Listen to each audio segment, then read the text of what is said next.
నమస్తే రమగారు. నమస్తే జయ. రమగారు, రకరకాల సిరీస్లు చెప్పేసుకుంటున్నాం, చిన్న చిన్న షార్ట్ స్టోరీస్ చెప్పేసుకుంటున్నాం. ఏదైనా దెయ్యాలు భూతాలు వీటికి సంబంధించిన కథలు ఏమైనా ఉన్నాయా? ఇంతకుముందు సరదా సరదా కథలు చాలా చెప్పాను. నేను ఒక తెలుగు కథల అభిమానుల గ్రూప్లో ఉన్నాను, చాలా కథలు చదువుతానని చెప్పా కదా. వాళ్ళు ఆ గ్రూప్లో దయ్యాల కథలోనే ఒక పుస్తకం ఎప్పుడో చాలా రోజుల క్రితం వేశారు. చాలా ఇంట్రెస్టింగ్వి అవి. ఇంచుమించు 1938లో ప్రింట్ అయిన బుక్ అది. అబ్బాబ్బా, సూపర్ కదా. రైటర్ కూడా అమ్మగారి పేరు జ్ఞాపకం వస్తే చివరిలో చెప్తాను. కథలు చాలా బాగున్నాయి. అందులో కొన్ని కథలు ప్రచారంలో కూడా ఉన్నాయి. దయ్యాల కథలు ప్రచారంలో కూడా ఉన్నాయి. మనకి ఊళ్ళల్లో ఎలా చెప్తారు, మిట్ట మధ్యాహ్నం ఎండలో జుట్టు విరబోసుకుని తిరగకూడదు, నిద్రగన్నేరు చెట్లు ఉంటాయి ఊళ్ళల్లో బాగా, నిద్రగన్నేరు చెట్టు కింద కూర్చోకూడదు అని అంటుంటారు. అది మనకి కనపడుతుంటాయి, ఆ మాటలు వినిపిస్తాయి. ఇంకా మీరు ఊళ్ళు దాటేశారు కాబట్టి తెలియదు, కానీ మా చిన్నతనంలో అయితే పొద్దుటిపూటి తలంట్లు పోసుకుని పిల్లలు వినాయక చవితి అప్పుడు ఈ వినాయకుడిని తీసుకోవడానికి జుట్టు విరబోసుకుని బయటికి వెళ్తే కేకలేసేవాళ్ళు. చెట్ల మధ్యలోకి వెళ్ళకూడదు, ఏవైనా ఆశిస్తాయని చెప్పేవాళ్ళు. ఇవన్నీ మామూలుగా మనకి కనపడుతుండేవి. కుక్కలు బాగా మురుగుతుండేవి రాత్రిపూట, మొత్తం కుక్కలన్నీ ఓ చోటే చేరి అక్కడ ఏదో అవి చూసే ఈ ఆత్మని అందుకే అరుస్తున్నాయి అనేవాళ్ళు. చెదరగొట్టడానికి ట్రై చేసేవాళ్ళు బాగా, ఎవరో ఒకళ్ళు వేసి అదిలించేసేవాళ్ళు అనమాట. మీరు విన్నారా రమ్మగారు, దెయ్యాలు ఉన్నాయి, దెయ్యాలు తిరుగుతున్నాయి అని ఇంట్లో మీరు భయపడిన సందర్భం ఉందా? భయాలు లేవు జయ, మాకు భయం లేదు. ఇప్పుడు ఎవరికి భయం వేస్తుంది? బలహీనమైన మనసు ఉన్న వాళ్ళకి, బలహీనమైన మనసు లేదా భగవంతుడి పట్ల విశ్వాసం లేని వాళ్ళకి. మనకి రెండూ లేవు, భయము లేదు భయము లేదు, భగవంతుడి మీద అచంచలమైన విశ్వాసం ఉంది. దేవుడు ఉన్నాడు, ఖచ్చితంగా మనతో ఉంటాడు. మనం ఏం చేస్తామని ఎవరినైనా మనం చూస్తాం, ఎవరినైనా మన ఏం చేస్తారు? మనుషులంట్లనే భయం లేదు మనకి, దయ్యాలంటే భయం ఏమిటి? ఇప్పుడు చిన్నప్పుడు ఓ స్త్రీ రేపురా అని గుమ్మాల మీద రాసేవారు అమ్మగారు, అది గుర్తుంది నాకు. అవును, అలా కూడా జరిగేవి కొన్ని. అంటే ఆవిడెవరో వచ్చేస్తుందని, ఆ తర్వాత ఆ ఇంటి మీద రాస్తే అది చూసి వెళ్ళిపోతుందని. దయ్యాలు చదవటం వచ్చాయని నవ్వుకునేవాళ్ళం మేము హై స్కూల్లో ఉన్నప్పుడు. వచ్చినాయి, నువ్వేమో బాగా చిన్నపిల్లవు అప్పుడు. అది నిజంగా అది ఎందుకు రాస్తున్నారో ఏంటో తెలియదు, కానీ దయ్యం వస్తుంది, మనం అలా రాయాలి, అదొకటే తెలుసు. తర్వాత శ్రీరామ అని గుమ్మానికి ఒకవైపు ఏమో ఓ స్త్రీ రేపురా, ఇంకొక వైపు ఏమో శ్రీరామ అని రాసేవారు. ఏవో రకరకాలు కదా. అయితే ఈ పురాతన కాలంలో చెప్పే కథల్లో ఏంటంటే, కూచిపూడి భాగవతులు, తోలుబొమ్మల వాళ్ళు వేరే ఊళ్ళకి ప్రయాణాలు చేస్తూ ఉండేవాళ్ళు. అంటే ఒక మొత్తం అంతా ఒక 30 మంది 25 మంది అట్లా గ్రూప్ లాగా ఫామ్ అయ్యి, ఈ గ్రూప్ అంతా ఏంటంటే ఊరూరా ప్రదర్శనలు ఇస్తూ తిరగటం ఒక పద్ధతిగా ఉండేది. భాగవతులు వీధి భాగవతాలు అనేవాళ్ళు, భాగవతాలు అదే చెప్పేవాళ్ళు. పండగ రోజుల్లో అన్ని ఊళ్ళల్లో ప్రదర్శనలు ఇచ్చేవాళ్ళు. ఈ ఊరు నుంచి ఇవాళ అయిపోగానే తెల్లవారి బయలుదేరి వేరే ఊరికి వెళ్ళడం, సాయంకాలం ఆ ఊళ్ళో ప్రోగ్రామ్ పూర్తి చేసుకోవడం, మళ్ళీ మర్నాడు బయలుదేరటం. తోలుబొమ్మల వాళ్ళు నా చిన్నతనంలో కూడా నాకు తెలుసు. మా దగ్గర వినటమే కానీ నేనైతే చూడలేదు, బాగా కథలే తెలుసు నాకు. అయితే ఈ బొమ్మలాట ఒక ప్రత్యేకమైన పంథ. దానికి ఏం చేస్తారు, మనుషులు తెర వెనకాల నిలబడి తెర మీద బొమ్మ వెనకాల నుంచి బొమ్మ రూపం చూపిస్తారనమాట. పాటలు పాడతారు పక్క నుంచి. మనం తెర ముందు కూర్చుంటాం కదా, ఈ బొమ్మ కదులుతుంటుంది. ఆంజనేయ స్వామి ఆయన చెయ్యి ఎత్తాడు, కాలు ఎత్తాడు, తర్వాత ఏమో గద జల్పించాడు, లంకా దహనం చేశాడు, అవన్నీ మనకి వెనకాల నుంచి కదలికల్లో తెలుస్తుంటుంది, పాటల్లో పాడతారు. ఇందులో గాయకులు ఉంటారు, ఆర్టిస్టులు ఉంటారు, ఆ బొమ్మలు తయారు చేసేవాళ్ళు. తర్వాత ఆడించడానికి కొంచెం బలశాలుడైన వ్యక్తులు కావాలి. చిన్నపిల్లల గాత్రం పాడడానికి చిన్నపిల్లలను కూడా తయారు చేసుకునేవాళ్ళు. ఇట్లా ఒక 25-30 మంది గ్రూప్ ఉన్న ఒక బొమ్మలాట వాళ్ళు ప్రయాణం చేస్తున్నారు, ఇలాంటి గ్రూపు. అయితే ఆ ఊరు ఈ ఊరు ప్రదర్శనలు ఏవో అయినాయి. ఒకనాటి సాయంకాలం కొల్లేరు అంటే ఎక్కడ మన కొంగలు అవి ఉన్నాయి, కొల్లేరు సరస్సు. కొల్లేటి సరస్సు చుట్టుపక్కల ఏంటంటే కొంచెం ఎండాకాలం వస్తే కాస్త డ్రైగా ఉంటుంది, అక్కడక్కడ నీళ్లు ఉంటాయి, చిత్తడిగా ఉంటుంది, కానీ పూర్తిగా నీళ్లు ఉంటాయి. వీళ్ళు వెళ్ళేసరికి దానికి ఆ ప్రాంతంలోకి చేరారు వీళ్ళు. ఏమీ ఊళ్ళు గ్రామాలు దొరకలేదు వాళ్ళకి. ఏదో ఒక పక్క నుంచి పడి వస్తున్నారు.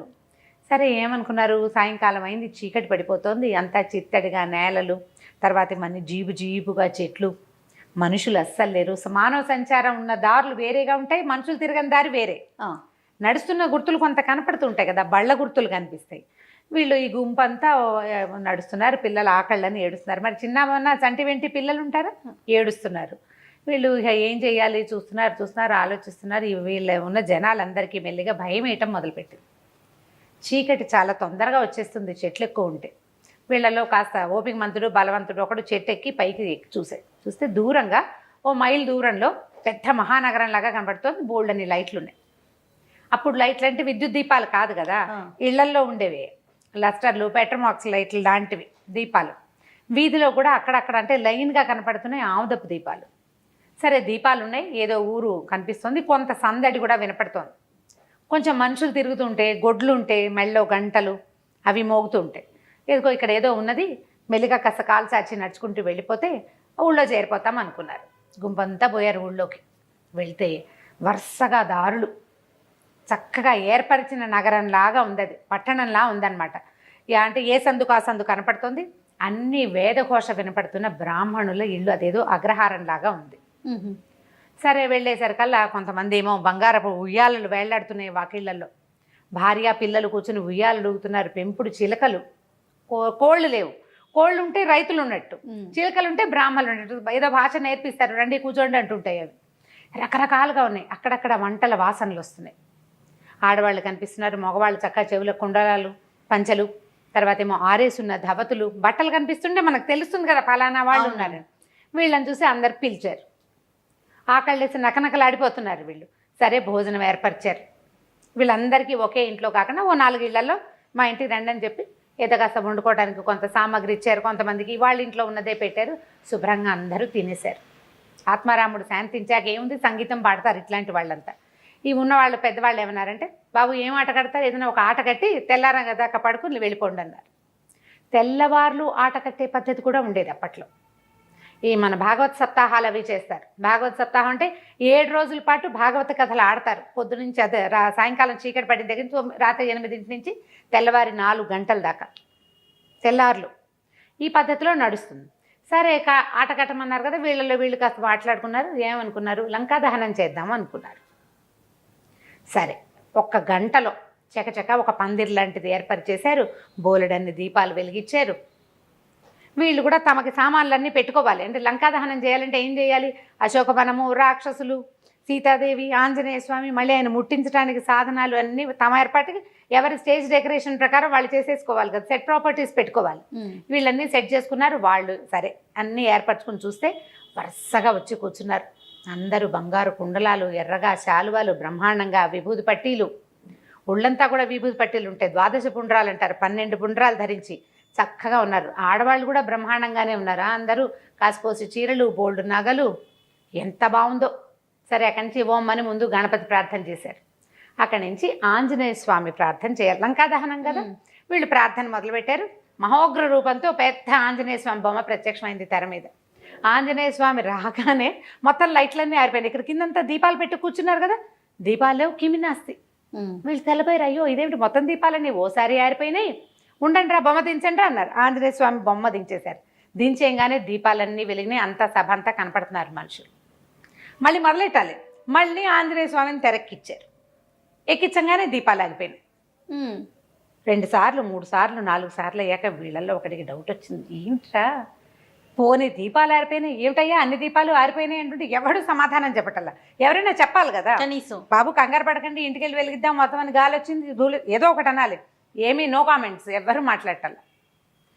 5 సార్లు 4 సార్లు అయిన తర్వాత వీళ్ళల్లో పెద్దవాడు ఒకడు, ఒరే మన దీపాలు వెలిగించుకుందాం ఉండండి రా, వీళ్ళందరివి ఏమిటో మరి దీపాలు ఆరిపోతున్నాయి అని చెప్పి వాళ్ళ దగ్గర ఏవో 9 దీపపు సెమ్మాలు అవి ఉన్నాయి. ఎక్కడ పెద్దగా దీపాలు అయిపోతే వాళ్ళు వెలిగించుకుంటారు. వీళ్ళు ఏం చేశారు, అగ్గిపెట్ట ముట్టించి వీళ్ళ దీపాలు వెలిగించారు. మళ్ళీ ఆంజనేయ స్వామిని తెరక్కిచ్చారు. ఎక్కించగానే ఈ సభలో ఉన్న దీపాలన్నీ అయిపోయినాయి, వీళ్ళ దీపాలు వెలుగుతున్నాయి. వీళ్ళే కదా వెలిగించుకున్నారు, ఇవి వెలుగుతున్నాయి, అవన్నీ ఆరిపోయినాయి.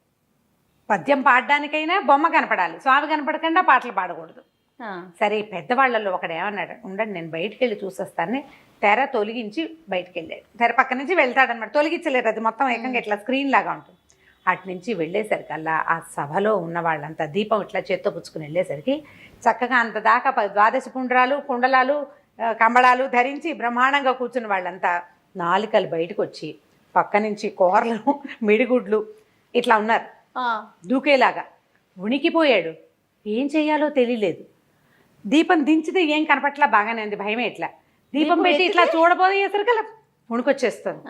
సరే ఏం చేశాడు, దీపాన్ని దించేసి చూసి చూడనట్టుగా తనకు తెలియనట్టుగా, చిన్నపిల్లాడు అనుకో, అరిచి కేకలు పెట్టి గల్లం చేసాడు. ఆయన ఇలాంటివి ఎన్ని చూశాడు. మెల్లిగా వెనక్కి వెళ్ళాడు. ఒరే ఇది లాభం లేదురా నాయన, తెల్లవారేదాకా స్వామిని దించొద్దు, పాట ఆపద్దు. ఆంజనేయ స్వామిని ఎక్కించడం, ఓ పాట పాడుకోవటం. వీళ్ళు స్వామిని ఎక్కించగానే అక్కడ దీపాలు ఆరిపోతాయి, వీళ్ళు దించేస్తారు, మళ్ళీ ఇంకోసారి ఎక్కిస్తారు. తెల్లవారేదాకా అంటే తూర్పు తెల్లబడ్డం ఎక్కడ దాకా జరుగుతుంది, 3:30 దాకా వేగు చుక్క పొడుస్తుంది. 3:30కి 3:30 అవగానే వేకుజాము వస్తుంది కదా, అప్పటిదాకా పాడి పాడి పాడి వంతుల వారీగా ఒకే పాట, ఓన్లీ ఆంజనేయ స్వామి, ఇక వేరే పాట లేదు, వేరే బొమ్మ లేదు. పాడేసి తెల్లారి చూస్తే తెల్లవారిపోయింది, కొంచెం 4:15 4:20 వెలుగు వచ్చేస్తుంది. ఏమీ లేదు అక్కడ, పందిరి లేదు, ఊరు లేదు, ఇల్లు లేదు, వాకిల్ లేదు. వాళ్ళు ఎక్కడ వాళ్ళు నడుచుకుంటూ మొదట వచ్చారో అదే చిత్తడి నెలలో బంజరు బయలు. వీళ్ళు ఉన్నది కొంచెం నీళ్లు లేవు, వీళ్ళు ఎక్కడ కూర్చున్నారో అక్కడ చుట్టూతా అంతా నీళ్లు ఉన్నాయి. ఆ కొల్లేట్లో ఉన్నారు వీళ్ళు. బతుకు జీవుడా అని తట్టా బుట్టా సర్దుకుని పరుగో నాయన, ఇలా చీకటి వేళ ఏ ఊళ్ళల్లోకి వెళ్ళకూడదు, ఇలాంటిది ఏదో అక్కడ బోల్డ్ అని శ్మశానం అయ్యి ఉంటుంది బహుశా, చాలా దహనాలు జరిగి ఉంటాయి. అక్కడ ఎంతమంది ఉన్నారో వాళ్ళంతా కనపడ్డారు వీళ్ళకి, పిల్ల జల్లా వచ్చేసారు, బ్యాగులు పుచ్చుకుని వెనక్కి వచ్చేసారు. ఇలాంటివి ఎన్ని కథలు చిన్నప్పుడు వినేవాళ్ళమో. వెళ్తే కనపడుతుంది ఇట్లా ఆంజనేయ స్వామి పాట మొదలు పెట్టంగానే వీళ్ళు మాయమైపోతారు ఆయన కనిపించేసరికి. మామూలుగా చెప్తాం కదా, మనకు ఆంజనేయ స్వామి కనిపిస్తే భయపడతాయి భూత ప్రేతాలని. మన ఇళ్ల మీద శ్రీరామ రాయడానికి కారణం కూడా అదే. ఎక్కడ శ్రీరామనామం ఉంటుందో అక్కడ ఆంజనేయ స్వామి ఉంటాడు. ఇప్పుడు ఇప్పటికీ కూడా మనం ఏదైనా పిల్లలు కొంచెం భయపడుతున్నా, భయంకరమైన సినిమాలు చూసినా కూడా వెంటనే చెప్తాం శ్రీరామ అనుకో, లేకపోతే ఆంజనేయ స్తోత్రం చదువుకో, ఆయన్ని తలుచుకో అని. వాళ్ళకి అది ఒక ధైర్యంగా అనిపిస్తుంది కదరమ్మ గారు పిల్లలకి. అది అలవాటు చేయాలి మనం. అలాంటిది ఒక శ్లోకాలు కూడా చెప్పారు మీరు, ట్రై చేయాలి. నేర్పిస్తే అదే ధైర్యం వస్తుంది ఆటోమేటిక్గా. ఇంకా దయ్యాలు ఉన్నాయా, నిజంగానే ఉన్నాయా, ఈ రోజుల్లో ఉన్నాయా, ఇలాంటి ప్రశ్నలు అంటే మనం ఇంకేం చెప్పలేకపోతే. ప్రశ్నలు వేయకండి, ఓన్లీ కథ వినండి అంతే. కథని కథలాగా తీసుకుంటే సూపర్.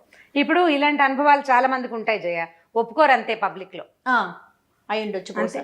మేము వెళ్తుంటే అక్కడ ఏదో కనిపించిందని, ఏదో చూసామను, ఏదో వేగ్గా ఒక షేప్ కనిపించిందని, ఇలాంటి మీరు అన్నట్లుగా చాలా వింటూ ఉంటాం మనం. ఉంటాయి, మన తాతలు నాయనమ్మలు చూసిన వాళ్ళు కూడా ఉంటారు. మనం ఒప్పుకోమంతే. ఇది ఒక కథ వినండి, 38లో ప్రింట్ అయింది. రైటమ్ గారు నమస్తే. నమస్తే జయ. అలనాటి అమ్మమ్మ రుచులు, భారతమ్మ రుచులు, స్వచ్ఛమైన పొడులు, పచ్చళ్ళు.